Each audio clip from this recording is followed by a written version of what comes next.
মালিক রে, আমি বড় পাপী, আমি বড় গুনাহগার। ও দয়ার আল্লাহ, আমি 10 বছর তোমার গোলামি করি নাই, আমি 20 বছর গোলামি করি নাই। আল্লাহ আজকে মনিরুল ইসলাম শরীয়তপুরি আমার ভাই শোনা গেছে তোমারে বন্ধু বানাইলে ওই জান্নাত পাওয়া যাবে। মালিক রে,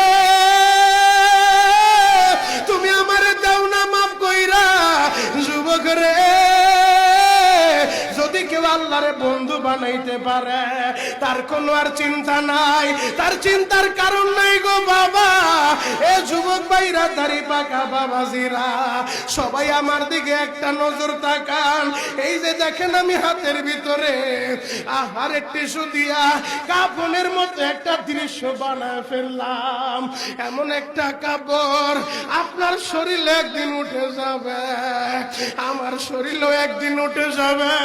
ও চেয়ারম্যান ভাইরা, ও মেম্বার ভাইরা, ও নেতা ভাইরা, ও আলেম ভাইরা, এখন কাঁদতে বলছি শুধু কাঁদবা।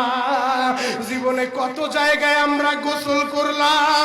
আহারে কক্সবাজার ঘুরতে যাইয়া সমুদ্রের ভিতরে গোসল করলা, কুয়াকাটায় ঘুরতে যাইয়া সমুদ্রে গোসল করলা। এই যে মাদ্রাসার পুকুরটা ভরাট করছে মসজিদের জন্য, বিশাল বড় ময়দান এখন হয়ে গেছে।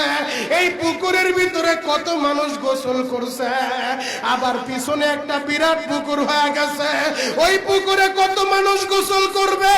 ও সোনামুখীর বাবা গো, তোমার বাড়িতে নিজের টিউবওয়েলে কতদিন তুমি গোসল করছো, তোমার বাড়িতে দামি একটা গোসলখানা বানাইছো, বিদেশি ঝর্ণা লাগাইছো, ওই ঝর্ণার পানি দিয়ে তুমি আর আমি গোসল করি। এমন একটা দিন তোমারও আসবে, এমন একটা দিন আমারও আসবে।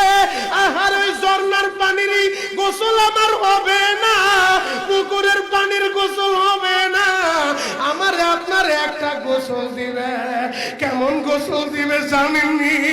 বড়ই পাতার হালকা গরম পানি দিয়া আরে মসজিদের কর্নারে পড়ে থাকা 4 পায়ার খাটিয়াটা বাড়িতে নিয়া পর্দা দিয়া একটা ব্যারিকেড দিয়া বড়ই পাতার গরম পানি দিয়া আপনারে আমার গোসল দিবে গো বাবা। ওই গোসলটা যেদিন দেওয়া হবে, আহারে এরপরে আর দামি কাপড় পরতে দিবে।